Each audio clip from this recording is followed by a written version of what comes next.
Disney and Pixar's latest animated film, Elio, is set to have a pretty devastating opening weekend for the studio, possibly going on to be the lowest grossing Pixar movie of all time. And when I say lowest grossing Pixar movie of all time, I don't just mean that to be hyperbolic or when adjusted for inflation or anything like that. Like, no, this is making less amount of money than what we saw Toy Story make back in the mid 90s, not adjusted for inflation. Or at least that's what they're saying in this article I have right here from The Hollywood Reporter. Box office, How to Train Your Dragon rules again as Elio heads for lowest opening in Pixar history. Elio looks to debut in third place behind the live-action Dragon Pick and Danny Boyle's zombie sequel 28 years later, which is opening in second place with a solid $30 million or more.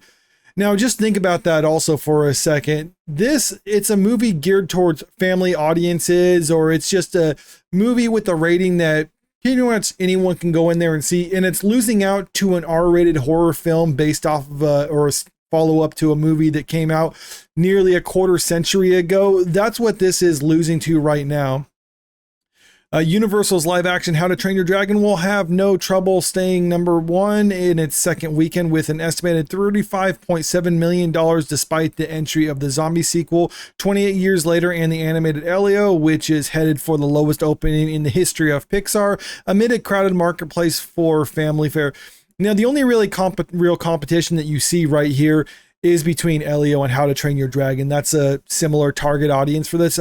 28 years later is kind of an outlier, which I think is a large reason why it's finding so much success, because How to Train Your Dragon and Elio are kind of siphoning off of each other. But it looks like more people, when they're looking at the options of which movie are we going to go watch? Are we going to go watch the live action How to Train Your Dragons, or are we going to watch the new Disney Pixar movie? And they're choosing the live action How to Train Your Dragons. I'm thinking if Elio didn't come out right now, then you would see a large portion of the Elio audience going to see How to Train Your Dragon. So maybe that's hurting them a little bit, but it seems like there's really nothing out there that's helping Elio. Danny Boyle's zombie sequel from Sony topped Friday's chart with $14 million, including $5.8 million in Thursday previews, but will be overtaken by How to Train Your Dragon from the Universal-owned DreamWorks Animation sometime on Saturday. And one of the things about 28 years later is it really doesn't have to have a huge box office in order to be successful. It says around $30 million is what it's expected to make this opening weekend. The budget for that movie was around $50 million for it, so they should be fine having a $30 million opening weekend. It's likely they're going to be profitable, which is obviously good news for them because they already greenlit, I believe, 2 other sequels following this. So they expected it to make some money. And that's why because they spent so little on it.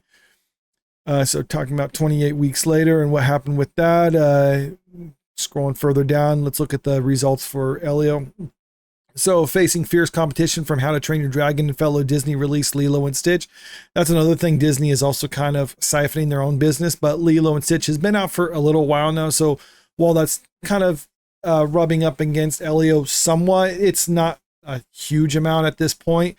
Elio took in $9 million on Friday for a projected third place domestic opening in the $20 million to $22 million range.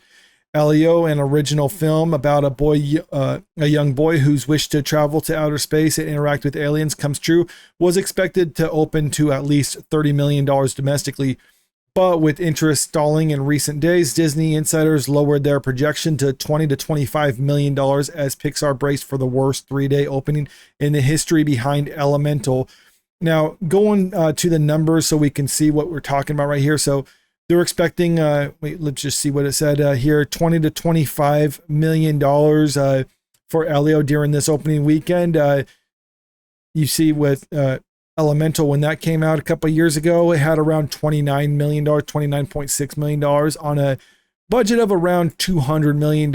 And while it did have an impressive run at the box office because word of mouth was fairly positive towards it, so a lot of families weren't necessarily sold on it on the outset, but once they started hearing like, oh no, the movie's fine, you can go take their kids to it, then it had a pretty decent hold on the box office and went on to gross $485 million rounded up, which isn't a bad box office haul considering how low they actually started with. But again, with a budget of $200 million, add another $100 million for marketing, that's a movie that probably needed to make around $600 million in order to be profitable. So while it did have an impressive run at the box office, it still wasn't quite enough in order for it to be profitable. Elio, the budget for that one, they're saying it's around $150 million, what it says right here. But that's also a little bit deceptive because a lot of the times when you see the numbers like that, it's what the budget was originally for the movie, but they don't necessarily add the reshoot costs, or I'm not saying actually not reshoots, but it's the equivalent of reshoots for animation because they had to go back and change a lot of stuff. Essentially, they remade the movie again. That's why it got delayed like a year and a half before the release of it. They brought on a lot of new people onto that movie. So the actual budget for the movie was probably closer to the 250. Even some people speculating it's around $300 million. But even then, with the $150 million budget for Elio, that's something that probably needs to make, when you factor in marketing costs, a minimum $400 million globally. And with the opening weekend of around $20 million, even if they have a pretty decent box office hold and have a pretty good run at the box office thanks to word of mouth, then it's possible that it could go on to make a couple $100 million. I don't see it actually breaking that $400 million mark, but realistically, this is a movie that probably needs to make around $700-800 million at the global box office, and it's going to come nowhere close to that. One of the things that Disney has in their favor right now is the previously mentioned Lilo and Stitch. That's doing pretty good at the box office. And then they have their live action Moana coming out later this year, and that's expected to do pretty well, or at least it has the potential to do too well. So maybe Disney's going to be, I don't know if they're necessarily going to lose so much on Elio that it's going to offset the wins that they actually are having at the box office. I think they're going to actually eke out a small profit between the three of the movies, but definitely the original movie is the weak link in all this. But just kind of going down here for just to kind of illustrate a point. Here's Toy Story that came out November 22nd, 1995, $29.1 million is what it made during its opening weekend. And this is not adjusted for inflation. So just think about that for a second. On a $30 million budget, it made about its budget back during its opening weekend. Elio has a budget of 10 times what they spent on Toy Story, and that's still gonna not come anywhere close to that. So this is a movie, it's looking like it's probably going to lose several $100 million for Disney when it's all said and done. But what does this tell you, or at least what it tells me, is that audiences, despite what many people are saying, don't actually care for original content. And I know there's going to be a lot of reasons why Elio failed, not just because people want more sequels and more prequels or whatever, but just look at the box office right now. You have 28 Years Later, a sequel, How to Train Your Dragon, a remake. Then you have Lilo and Stitch, another live action remake. Disney's looking at this right here. They're saying like, what's actually working out in, not only in theaters, but what's working for us as a company. And they're seeing when they're making live action remakes and sequels and other things like that, those are the movies that are successful for them.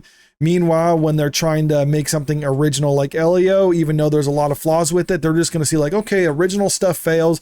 Sequels and franchise films, those are the ones that are successful. Now, obviously, not all of them are like that. Disney's live action Snow White is a prime example of a movie that lost hundreds of millions of dollars for them. And that was a live action remake. But one of the things they're looking at when it comes to that is that movie was a failure because they tried to deviate from the original movie so much so that it alienated audiences. And that's why they lost money on that one. Then they have the live action Lilo and Stitch. And even though there was some changes made to that movie, it was still successful for them because the changes weren't so significant that it alienated large portions of the audience. After we heard about Snow White failing, it was initially announced that they're going to cancel, or at least they're delaying the live action remake of Tangled. And then after Lilo and Stitch was successful, now we're getting word that after that, they're waiting to see how the live action Moana does, because Disney's looking at this and being like, okay, clearly people don't like live action remakes if it's different from the original one. Lilo and Stitch suggests that maybe they're willing to give a live action remake an opportunity so long as it's close to the original one. Presumably the live action Moana is also going to be close to the original animated movie. And if that's successful, then Disney's going to be like, all right, great.